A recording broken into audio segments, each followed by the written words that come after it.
Hey, hello everyone, welcome back to my YouTube channel Study with Erika.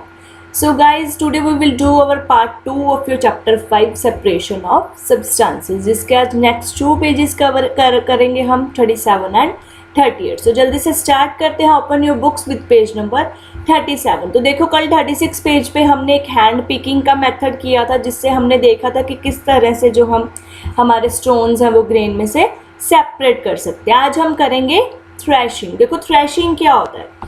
Stocks are dried in the sun before the grain is separated from them. तो देखो harvesting के बाद क्या होता है, cutting करने के बाद जो भी क्रॉप ग्रो हो जाती है उस क्रॉप को क्या कर लिया जाता है, हार्वेस्ट कर लिया जाता है. फिर उस हार्वेस्टिंग के बाद हम उसको क्या करते हैं, ड्राई करते हैं, सुखा लेते हैं धूप में. Each stalk has many grain seeds attached to it. आपने भी कभी देखा होगा कि जो जैसे देखो इन्हें भैया ने पकड़ा हुआ है, ये जो स्टॉक है इसमें बहुत सारे ग्रेन्स होते हैं. ठीक है. Imagine the number of grain seeds in 100 of bundles of stock lying in the field. तो बहुत सारे होते हैं ये तो फील्ड में, और अगर इनको भैया हैंड पिकिंग करेंगे तो बहुत टाइम लग जाएगा, है ना.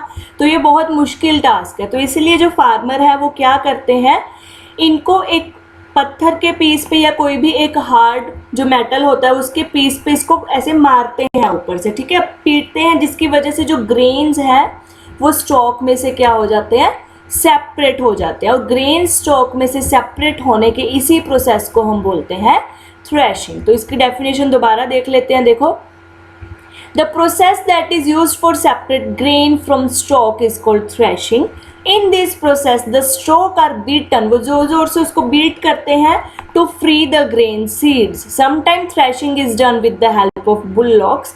Machines are also use in this large quantity of grain. इसकी काफ़ी सारी अब मशीन्स भी आ गई हैं, बट ऐसे जैसे इसमें दिखाया गया है कि उसको जो स्टॉक है उसको बीट किया जाता है और जितने भी यूजफुल हमारे पास ग्रेन्स होते हैं वो अलग हो जाते हैं. इट मीन्स ये क्या हो जाते हैं, सेपरेट हो जाते हैं. एंड इसी प्रोसेस को हम बोलते हैं threshing. Let's come to our third step, that is winnowing. Winnowing आपकी मदर मोस्टली घर पे करती होंगी. देखो ये विंड की हेल्प से होता है. क्या होता है, देखो, make a mixture of dry sand with sawdust और powder dry leaves. Keep this mixture on a plate of a newspaper. Look at this mixture carefully. Can the two different components be made of easily? Are the size of particles of the two components similar? Would it be possible to separate the components with hand picking? तो वो क्या बोल रहे हैं, एक पूरा का पूरा बाउल ले लो सैंड का. ठीक है, उसमें छोटे छोटे आप क्या ऐड कर दो, लीव्स, बहुत सारे लीव्स ऐड कर दो. अभी ये भी जो है हमारा हैंड पिकिंग से पॉसिबल नहीं है, और ना ही हम इसमें थ्रैशिंग कर सकते. क्यों? क्योंकि हम इसको बीटन नहीं कर सकते, इसमें हम ग्रेन्स नहीं अलग कर रहे. तो इस प्रोसेस के लिए हम क्या यूज़ करते हैं, हमारी विनोइंग. एक्चुअली विनोइंग होता क्या है, देखो, take your mixture to an open ground and stand on the raised platform. आप क्या करो, जो हमने अभी सैंड एंड लीव्स का मिक्सचर बनाया था उस मिक्सचर को आप खुले मैदान में ले जाओ और अप प्लेस होता है, थोड़ी ऊंचाई में जाके खड़े हो जाओ. तो हवा से क्या होगा, जो ये हल्के लीव्स हैं ये क्या हो जाएंगे, उड़ जाएंगे, और जो आपकी सैंड है वो अलग हो जाएगी, आपके जो लीव्स हैं वो अलग हो जाएंगे. It means they will got separate. So यहाँ पे आ जाओ सीधा. This method of separating components from a mixture is called winnowing. तो जो आप इस मेथड से करते हो कि जो आपका लाइट वेट वाला जो मटेरियल है वो अलग हो जाता है और जो हैवी वेट वाला मटेरियल है वो अलग हो जाता है.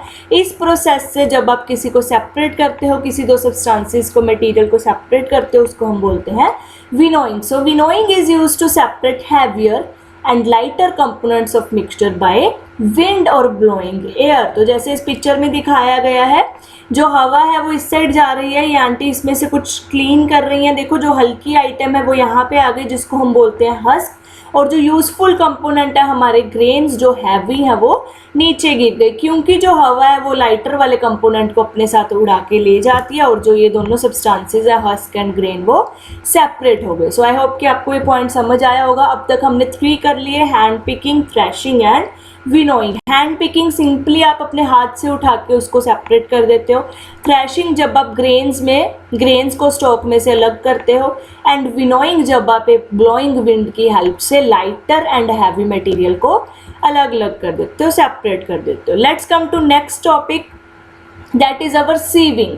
अब सीविंग क्या होता है? सीविंग हम घर पे करते हैं। देखो हम चपाती बनाते हैं, चपाती बनाने से पहले हमें क्या बनाना पड़ता है? उसका डो। और डो बनाने से पहले मम्मा क्या करती हैं? उस आटे की सीविंग, मतलब उसको छानना। So sometimes we may wish to prepare a dish with flour. जब भी हम किसी आटे के साथ, किसी फ्लोर के साथ वर्क करते हैं, we have to sieve it. Sieving allow the fine flour particles to pass through the holes of the sieve while the bigger impurities remain on the sieve. तो एक सीव क्या होता है? एक सीव को जिसको सीवर होता है, जो उसको हम हिंदी में बोलते हैं छलनी, उसमें क्या होता है? ऐसे बहुत छोटे छोटे होल्स होते हैं। तो देखो जो इतने छोटे छोटे होल्स वाली जो प्योरिटीज़ हैं वो इसमें से पास होके आपकी प्योर नीचे आ जाती हैं, और जो बड़े पार्टिकल होते हैं वो इस सीवर के ऊपर ही रह जाते हैं। इट मीन्स हमने big particle and small size के पार्टिकल्स को इसमें सेपरेट कर लिया, और इस प्रोसेस को हम बोलते हैं सीविंग। सो देखो in a flour mill, impurities like husk and stones are removed from wheat before grinding it। किसी भी चीज़ को ग्राइंड मतलब चूरा करने से पहले उसको सीव किया जाता है। Bag full of wheat is poured on the slant sieve। The sieving removes the pieces of the stone, stalk, husk, remains with wheat threshing and winnowing। You may have also noticed similar sieve being used on construction sites to separate pebbles and stone from the sand। तो ये sieving काफ़ी size की होती हैं, बड़ी भी होती हैं, छोटी भी होती हैं, एज़ पर पर्पस वो बनाई जाती हैं। जैसे देखो ये तो कमर्शियल यूज़ है जो आपके घर में यूज़ होती है, बट ये है जो एक बहुत बड़ी कंस्ट्रक्शन बिल्डिंग के लिए जो सैंड आई है, अभी उस सैंड में देखो पेबल्स भी मिक्स होते हैं, ग्रासेस भी मिक्स होती हैं, बहुत कुछ बड़े बड़े स्टोन मिक्स होते हैं।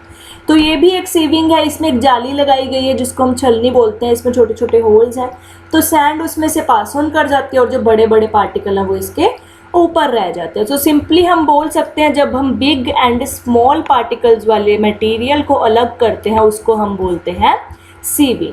ठीक है, so this was our fourth method of separating the materials. Next one is sedimentation, decantation. वो हम करेंगे हमारी नेक्स्ट क्लास में, किस तरह से हम सेडिमेंटेशन, डिकेंटेशन एंड फिल्ट्रेशन से मटेरियल अलग कर सकते हैं, और ये होगा आपका लिक्विड वाला। ठीक है, अभी तक हमने सारे सॉलिड के किए। So I will see you soon in the next class. If you have any doubt in today's class, you can ask in the comment section. Class अच्छी लगी हो तो share it with your friends also.